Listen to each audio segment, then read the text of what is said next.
Good morning. How are you feeling? I'm okay, thanks. How are you? So can you tell me about your backstory? Okay. So I did fashion and I was working in the fashion industry, and I felt the need to make a change in terms of redirect my career. I was doing more bridal, so I went back to study beyond being a fashion designer. And in that process, I found this person. The artist in me was revived. And in that time, I did my research with regards to what happens when we're done with wearing our garments. Where do they go? What happens? Yeah. So I then found out that actually our garments, when we're done wearing them, end up in landfill. And some are obviously sent to Africa and other parts of the world as secondhand clothing.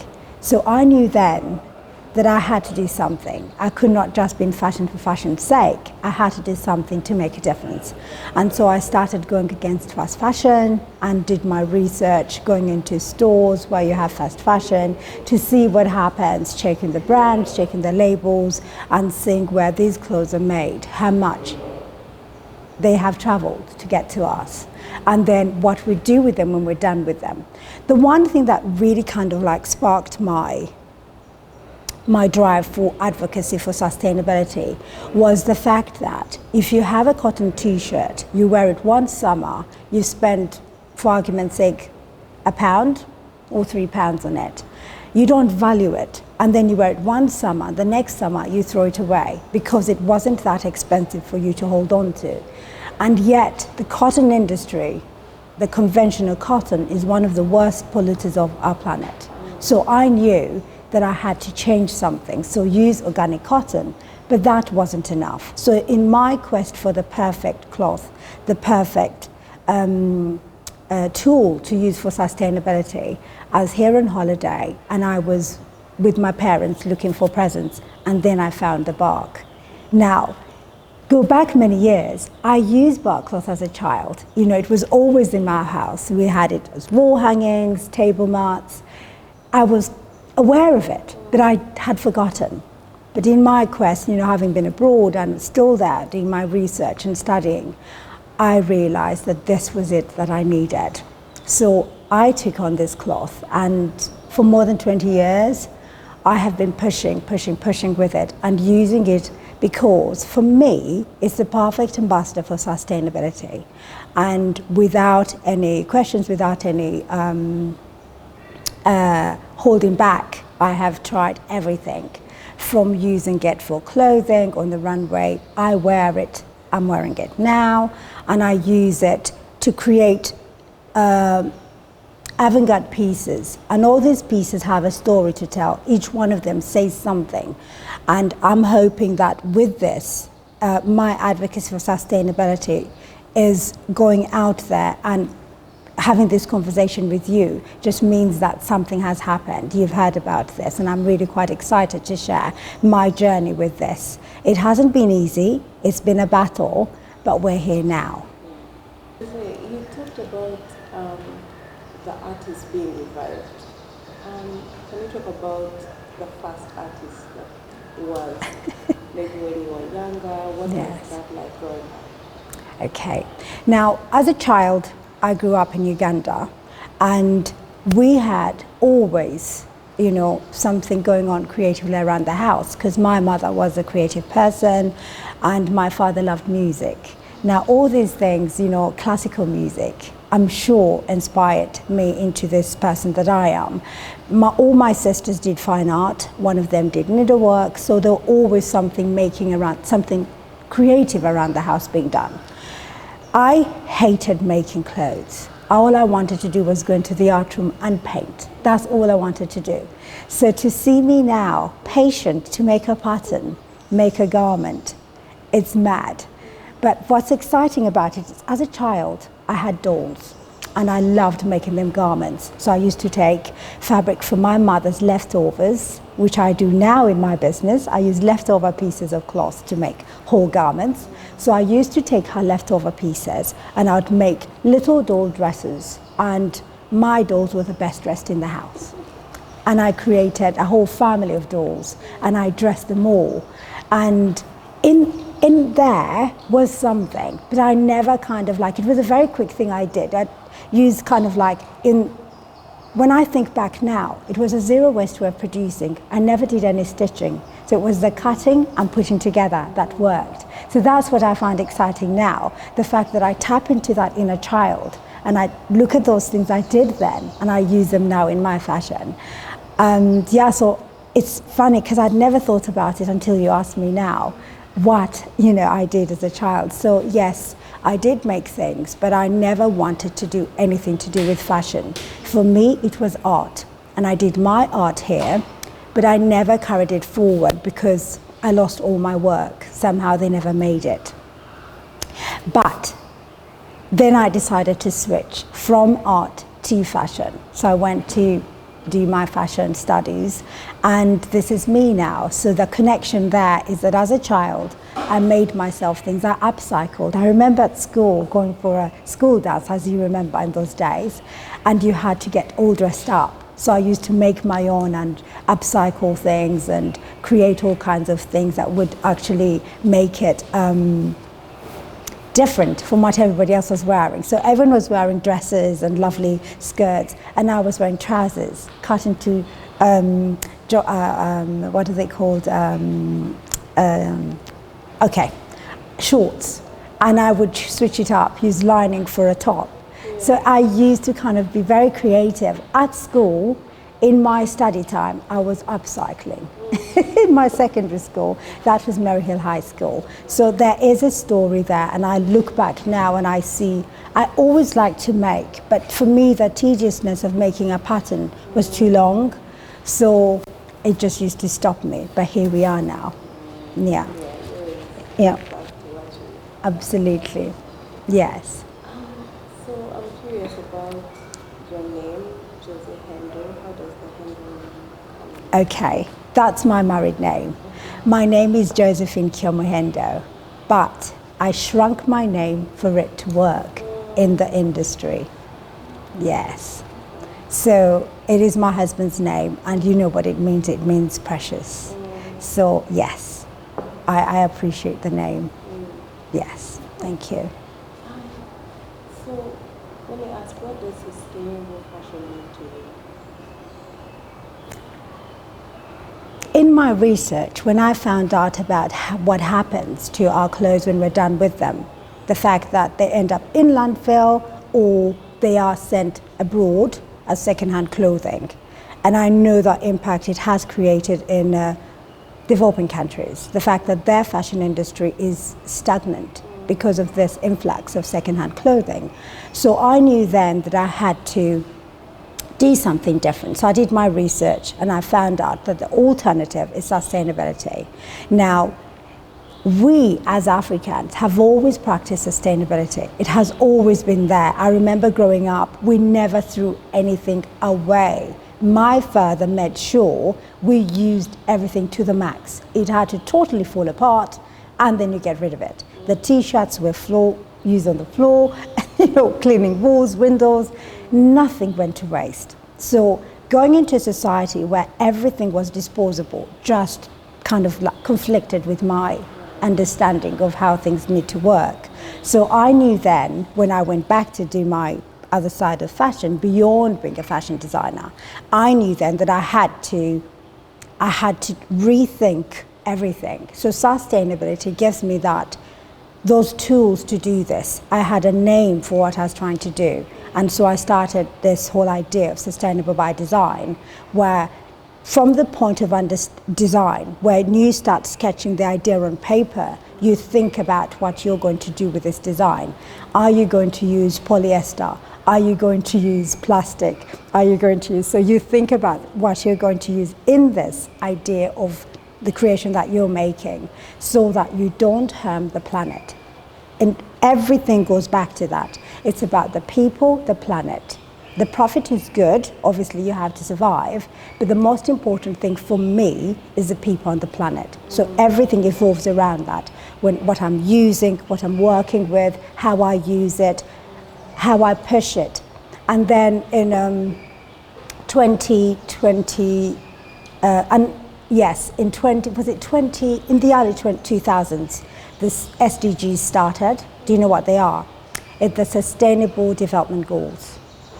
So looking at that, I realized I was already there. I was already doing most of these things. So I was on the right path. So it just propelled me to keep going. And I knew when I went back to do, study more, beyond being a fashion designer, I remember being told sustainability was not a thing. It wasn't going to last. It wasn't going to work. And when we see where the world is now, everybody's talking about it. I knew then, 20 years ago, more than 20 years ago, that this was the way forward. So here we are. I think it was in about 2000, 2001 when I started seriously going down that path. So 24 years, here we are, and everyone is talking about it. So, good. Okay. You actively say no to fast fashion. Yes. What do you think about the rise of these fast fashion powerhouses from the eastern side of the world? It is a problem, but because of the noise being made now, I think there's a moment in time. I think COVID also stopped us, which I hope is something that's going to last for a while. We had to stop and rethink our steps going forward in terms of what we use and how we use it. Now, it's almost impossible because fashion is like the second largest industry in the world, and we don't realize this.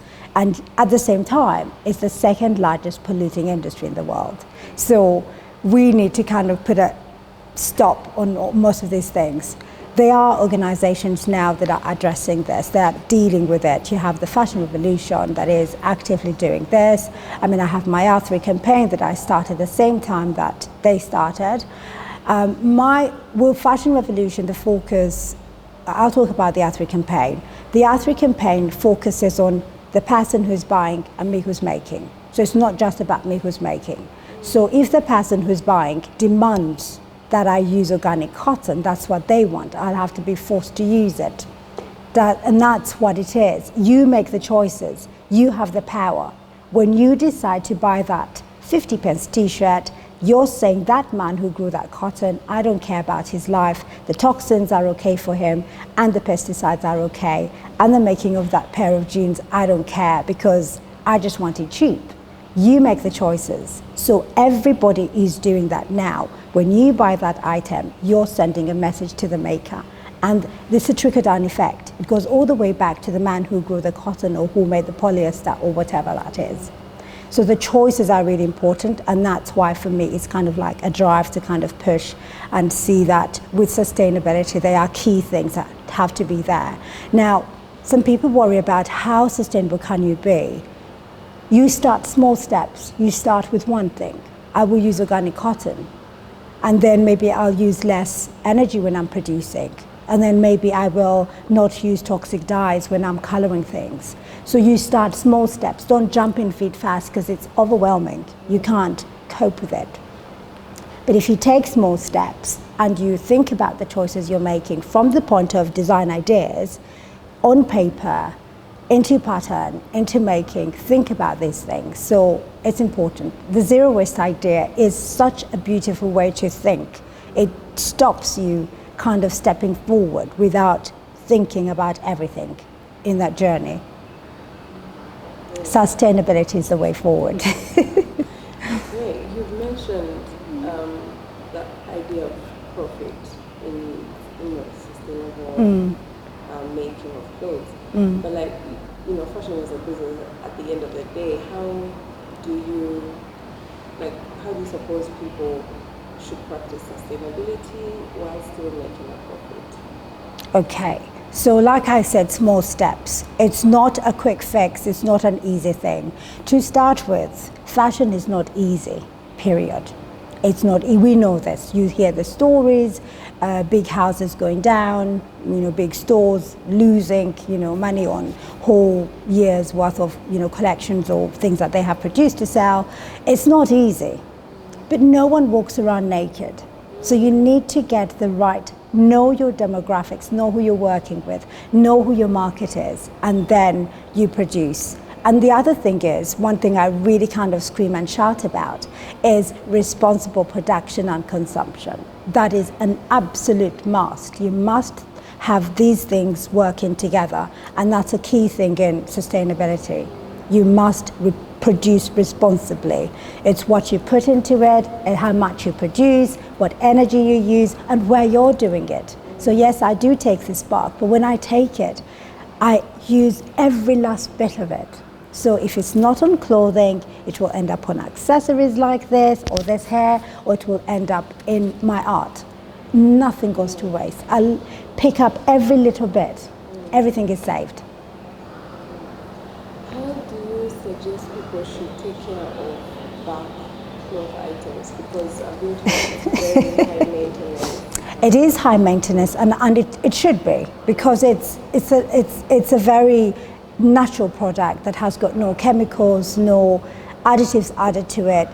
What you do with it, so on a piece of garment like I'm wearing now, I have to dry clean to make sure it stays pristine. On a t-shirt like I have here, you can wash them, hand wash them, because they're organic cotton. They can take that hand washing, and you dry them and press it and you wear it, and it looks absolutely perfect. So on your jeans, on your working clothes, wash, hand wash. On your garments like I'm wearing now, please dry clean, but eco dry clean. So use the cleaners that have a clean system that doesn't pollute the environment. Okay. What inspired you to incorporate bark cloth into your designs, especially since you are living in the UK? So when I started this quest for going against fast fashion and being a rebel, I decided to do my research there and try and find an alternative cloth to use, and I couldn't find anything.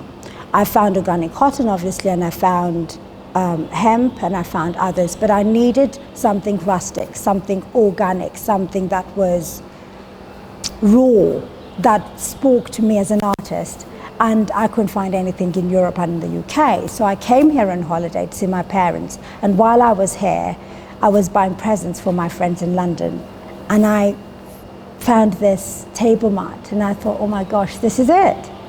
And I haven't stopped. My mother knew exactly what to get me. She knew how to get me the right texture, the right colors, the right thicknesses, and yeah, that's how I managed to get to this point where I am now. She, God bless her, she's gone, but she's been a huge, huge part of me making, just watching her make and teaching me how to make, and stitching straight lines and cutting straight was crucial to me being what I am now. So I am grateful for that, and huge inspiration. So I dedicate my work to my mother and my father. Why specifically bark cloth? Like, is it fashion reasons, eco-friendly? Okay. Is it aesthetics as well? Okay. So why the bark? Why the bark cloth? That's a very good and very deep question for me. I could sit here all day and talk about it, but I'll cut it very short. When I found out about this cloth, having fallen in love with it, I never knew about the making of it, so I had to learn. So when I came back with my work in 2014 to showcase my work here in Kampala, during Kampala Fashion Week, I had an opportunity to share my work with my parents, and they saw my work for the first time in fashion, because they knew my art, but they didn't know my work in fashion. So to see my work then on the runway, I remember at the end of it, I met my father at the back of the stage, and we were crying, because he said to me, you can't keep this in you. I mean, my father's an accountant, so for him 1 + 1 has to make 2, right? So to have him see me having found my path in life as an artist, now designer, was a crucial point. That was one of the defining moments in my life. I knew then that I had to share this. And why was I sharing this here in Uganda? Because I was working with bark cloth. If I was producing things that possibly in polyester, so I probably would never have come here to showcase. But because I was working with bark, I came back here to share, and to share my work so that people can see the possibilities and elevate this cloth, because to us, as Ugandans, bark cloth is the bogolan to us, the ashoke to us, the attire, the kente. This is our heritage cloth. And I can't scream and shout it I can't scream and shout about it enough. We need to be proud of our heritage because this was our ancestors' cloth, and we need to take it on and use it and make it relevant today. That's my battle. So going back to the community where it is made in 2015 and seeing the harvesting of the bark, seeing how they make the bark, take it off the tree, and the tree is not cut down, it is not destroyed, they protect the tree and they come back another year and harvest from the same tree. My mind was just like, duh. It's the perfect ambassador for sustainability in all levels. For clothing, the tree supports the ecosystem, it sustains life. Wherever these trees grow, the ecosystem, the environment is well balanced. So it was a no-brainer for me. This cloth had to be brought back to the forefront of fashion, and that has been my battle, my quest. I'm still working on it. Let's talk about a bit of the process. How do you source backcloth materials while being based out of the country? Okay, so in 2015, the same year, 2014, I did the Bark to the Roots initiative. I came here for the first time with my work, and it was called Bark to the Roots. But in that process, something else happened. We now think about back to the roots. It's going back to the roots, going back to those places where our people have been doing things in a different way, protecting and working with nature, not against it. And that's what I felt when I went to this community for the first time in 2015, to see these men make the bark and understand the processes and how they know. Now it's time to harvest, now it's time to plant more trees, now it's time to do this. That natural, it's that knowledge that they have that you can't buy. They've grown up with it, they understand it, they know where they fit within the environment. That's what I wanted to do, that's what I wanted to protect. So going back there, in these communities, the community I work with, predominantly, I do work with many communities now, but I work predominantly with the Bukoma Nsimbi Organic Tree Farmers Association, which is in Masaka. And these people have been doing this for many, many, many years, but there are many other places in Uganda that still do this. And we are, through my Bark to the Roots initiative, B2TR, we are reaching out to them. So from the onset, when I came back in 2015, I started connecting with them. So every year we do something here and we connect with them, we encourage them. What we try to do is encouraging them to plant more trees, harvest the bark obviously, nurture the trees for harvesting, but most importantly, train young men to make the bark, because it's only men who do it.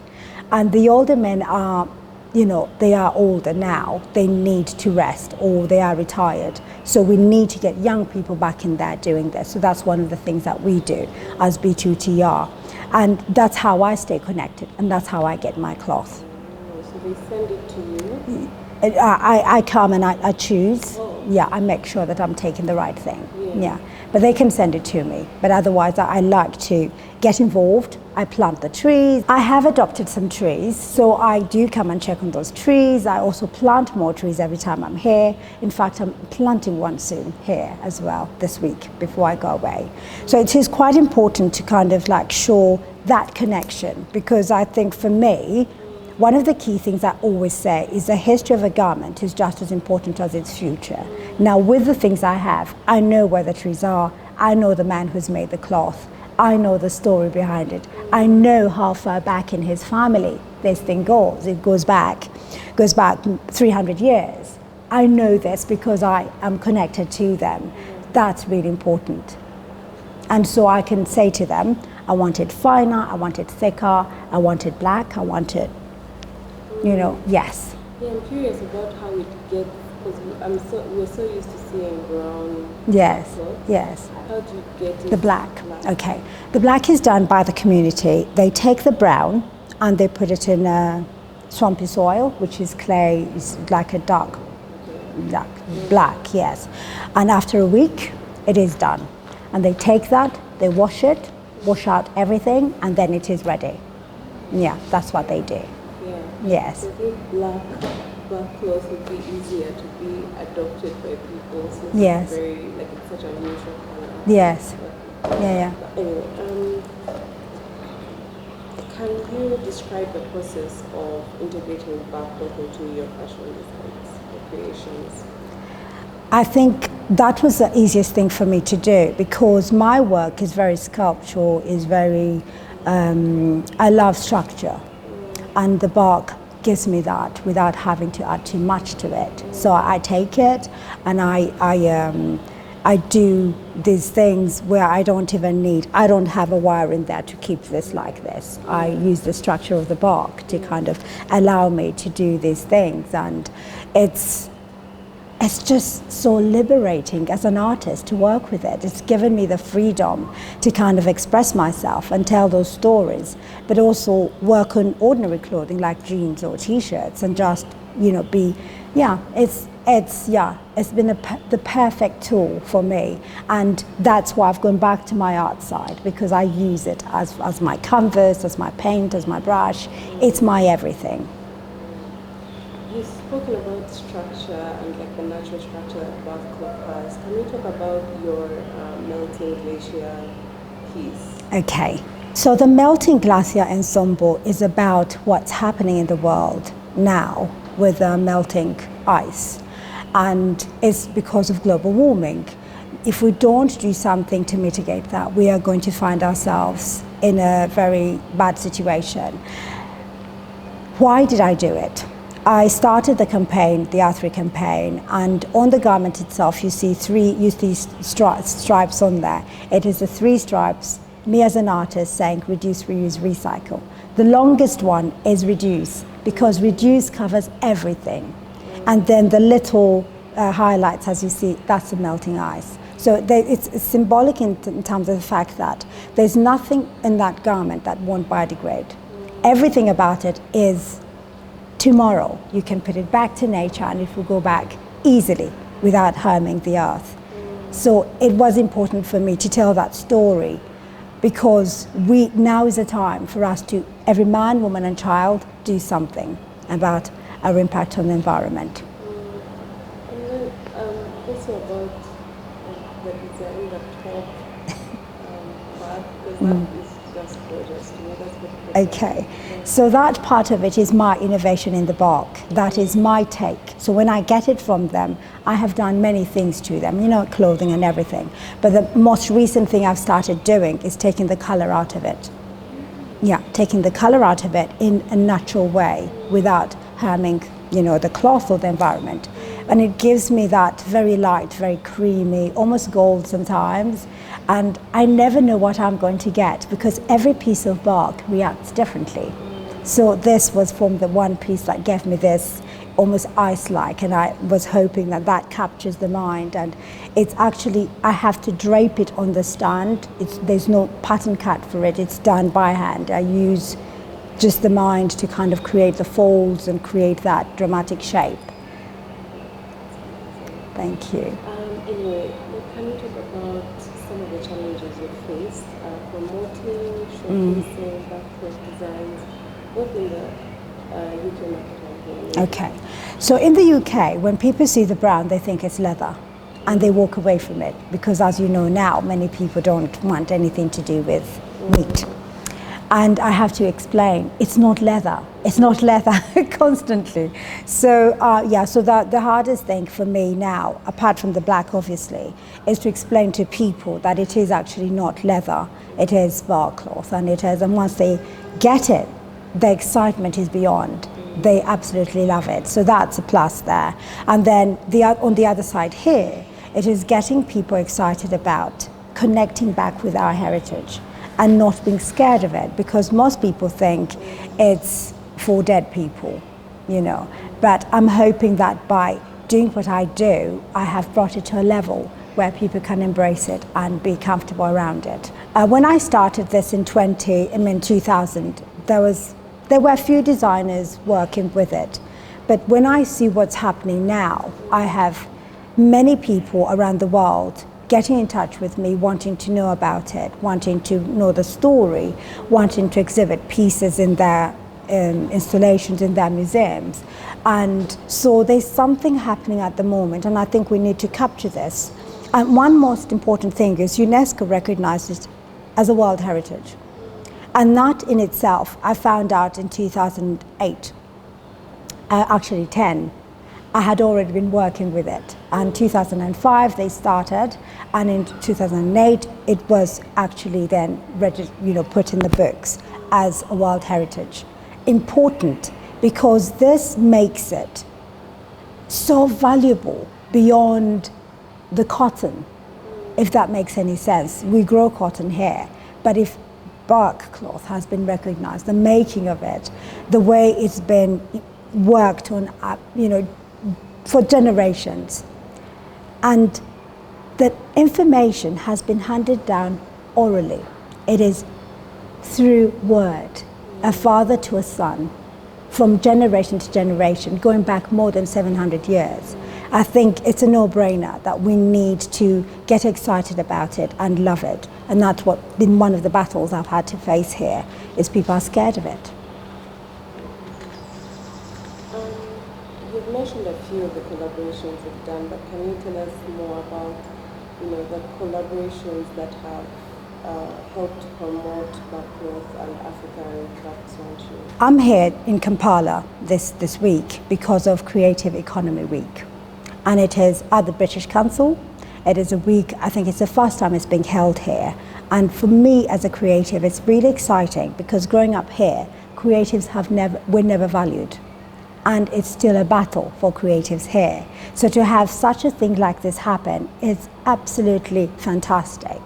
And that's why I came, because I wanted to partner with them and work on this to elevate the work they're doing here, to support the creatives. So organized, supported by the Diamond Trust Bank, who supported me in having one of my pieces in the museum, Ugandan museum. They created the box in which it is housed and have supported us do events here around showcasing bark and encouraging people to use it. And the other thing that we're doing now with them is planting more trees. So the DTB have been absolutely up there from the get-go supporting us, but my family has been there, the Bahamica Foundation. We've also worked with St. Agnes School. We've worked with Isabella Zabor. She's an architect, but she's also a product development person. And most importantly, my big sister, who is the manager of B2TR, she is amazing. She has stood by me and supported me all the way, and she's in the background here supporting me all the way. So they are key things, they are people. I cannot forget my husband. Oh my gosh, my husband has been absolutely instrumental in allowing me to do this. I wouldn't be here without his support. My children, Terimelda, my son Josiah, they have all been Gabriel. Should I say Gabriel? Gabriel is the reason why I'm doing fashion. My brand started because of him. I was pregnant and nobody was going to give me work. And because of that, I started my brand. So Gabriel, my youngest, is crucial to this conversation happening here now. Amazing. And most importantly, God. I would not be who I am if I didn't have God on my side. He's the center of everything. I want to go back into the aesthetics of it. How do you balance the traditional African, the vibe that comes with the backcloth, and then contemporary fashion trends and design? So one of the things that I have started that excites me about the bark is how versatile it is. On a t-shirt, the way I use it as a form of graphic. Instead of printing on something, I use the bark. And I've used it to create pattern, the graphics in this fabric here. It is the bark itself. The grain you see there is captured from the bark texture and then used to make the fabric. So, and all the letters in here, I'll show it to you later, all the letters in here spell the words reduce, reuse, recycle. So we've used it to create pattern, used it to create design as a graphic, you know, taking inspiration from the textures of it. And also, one of the things that we've done is I like balance and asymmetric as well. I'm not always wanting to be obviously doing things on the dead straight. I like to push it. I like to kind of like play around with things. So it's allowed me the chance to do this because of how versatile it is. I can switch it up and I can take it down. But also it is, you have to understand the fabric because not every piece of bark is the same. You have to remember, even though they're harvesting from the same tree, the man who's harvesting might stretch it out a bit more, might leave it too thick. So depending on what you get, you have to know how to work with it. So it's understanding the texture and what it's like. That's how you know what to do with it. And I've had to spend years and years and years of knowing this, handling and working with it to know which one is the best for this, what's the best for that. I'm still learning. It's an amazing cloth. I don't think I'll ever know everything about it, but there's so much more to come in terms of innovation. I'm constantly innovating with it and doing things. So every year there'll be something, a new story to tell. And that's why it has kept me so engaged, because it's super exciting to work. Yeah. If we get to a level where it has been commercialized, Yeah. how do you think that can be approached? Not to lose that tradition. Yeah, okay, that's a very good one. Okay, so that's a brilliant question, because one of the things I have felt in the past, you know, how do we not lose our tradition, the values that we attach to this cloth traditionally? We know this is used by the king for his, coronation. Bark cloth was everywhere. He was wearing it, he was sitting on it, it was everywhere. It's a huge part of the Buganda culture. It also was a huge part of all the other kingdoms, the Toro kingdom, the Nyankore kingdom, the Basoga use it, the Banyoro use it as well. It actually went all the way to the north. Every kingdom used this cloth, but they lost it because of colonization and demonization of the bark.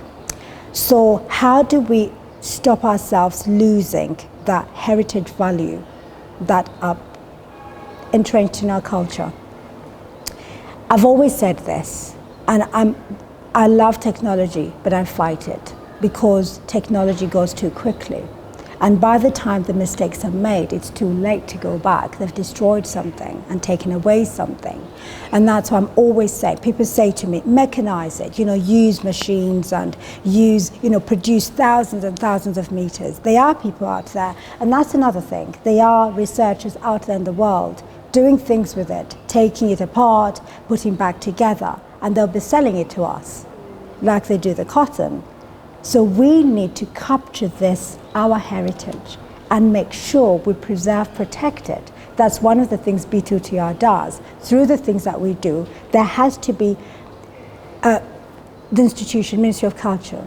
The Ministry of Culture has to get involved and see how to protect this crucial part of it that is so much entrenched within our culture, and we don't want to lose it. So going back to how it's used, so within the Buganda kingdom, correct me if I'm wrong, I think it's the Ngonge clan that do the manufacture the bark for the king. Outside of that, there are other people who make the bark, and that's okay. But one of the things I've told the community I work with, don't compromise what you're doing by adding plastic to it, because they're stitching the bits and pieces that tear while they're making it. They use plastic to stitch it together, and I've told them, don't do it. Use the natural fibers that you have around you, and also don't run too quickly, because you're compromising using like maybe water that's not right, or using the wrong tools because you want to work very quickly. There's high demand. We need to take a step back, charge more if you have to, but make sure that you don't lose what's valuable and what is the best thing about this cloth. Then the other thing is you have a distinct personal style from your hair. You had to do that, right? What's the story behind that? So I chose to go red hair. It's two things. It's easier to manage in terms of I look like I made a huge effort, yet I really didn't. So that's one thing. The other thing I will not share now. Next time, I'll tell you why. But it is, I kind of love the fact that it's natural hair. I can get up in the morning, use my Afro comb my hair, and be gone. So I love that. The rest of it is me expressing myself. I've always said that, the clothes we wear are an expression of our lifestyle and beliefs. So what I wear, obviously, I'm always aware that growing up as a Catholic, my parents, you had to wear those long dresses and those never short shorts, and so I'm conscious. I'm aware that the way I dress is important. So it's part of, because I design, I can play about with levels and angles and get away with it, but very conscious that it's got to be modest. That's very important. And then every little detail.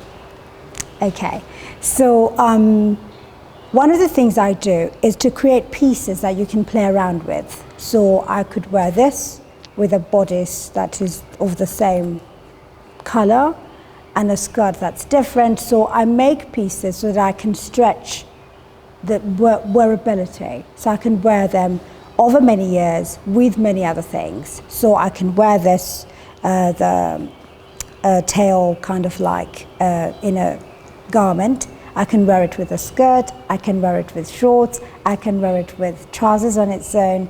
But I love the little bolero. The bolero for me has always been like, it's that little thing that you add to the top of, like icing on a cake. So it just adds that little extra something. And obviously mine cannot be just a normal bolero, right? I had to add all these things to it. But it is from the collection called The Signs of the Now, which is part of the Glacier Ensemble. And the Signs of the Now are the three strikes you see on there. And the symbols for me as an artist: reduce, reuse, and recycle. Reduce is always the longest. And so I always infuse my R3 campaign everywhere. So if you look, there's always the three thing going on somewhere. So on here it is obviously that, and then the lining of this is a silk sourced in the UK, but it is a piece silk, and it is about using the bark as a graphic idea on a cloth. So in everything I do, the bark cloth is never far away from it, so it's always there. So this I use using the texture of it, captured in graphics, and used to make the letters, and the letters all spell the words reduce, reuse, recycle. I'm sorry, I can't take this off. I'll show you next time. So my accessories are also designed and made by us. And as you can tell, you know what this is, right? Yes, the cars are not far from me. So I use the seat belt. Everything about the seat belt excites me. It's the structure of, the things that we take for granted to protect us, but I'm using them as accessories now. It is what makes my, piece on my hand, and this whole structure is supported by a seat belt. And of course, the bark is involved there as well. So in everything I do, upcycling is important. So in everything you see on the runway, there's an upcycling element somewhere in there, always. It needs to be done, especially in the process of producing seatbelt. Okay. Make it more accessible. So accessibility is one of the key things in sustainability, because when a sustainable brand has got to be sold locally, and that means that you have to be able to have people where you're producing who buy your product. So in terms of here in Uganda, you want to make sure that Ugandans can access your product, and they do. I do have Ugandans who buy my products. But also within a brand, you have a diffused line, which then makes it affordable for people who want to buy into what you're doing. So we do make sure we do that. So we do that on like jeans, on t-shirts, we do it on accessories, and we make sure that we are thinking about everyone. And then the last question is, you've created this brand that is global in approach, in structure, in product presentation. How are you able, or how, or do you plan, or is there any way you can be able to support the Ugandan creatives to learn, to level up as well? Okay.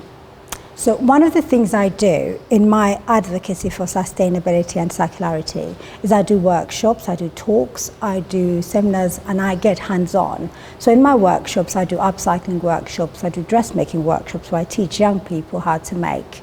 And we do like whole weeks in London. I'd love to be able to do that here. So obviously with our Creative Economy Week, which is a British Council sponsored, I would, think that this could be another level, another step where we do workshops here, we do talks, we do seminars, and we get young people who are into that creative side of things, the access to the know-how and the understanding of what they're trying to do, and also know that they have that support system. If they reach out, that we will be there to support them. So I'd love to do more of that. I would love to do more of that here and the opportunity to do that. So this, I think, is a starting point for that to happen.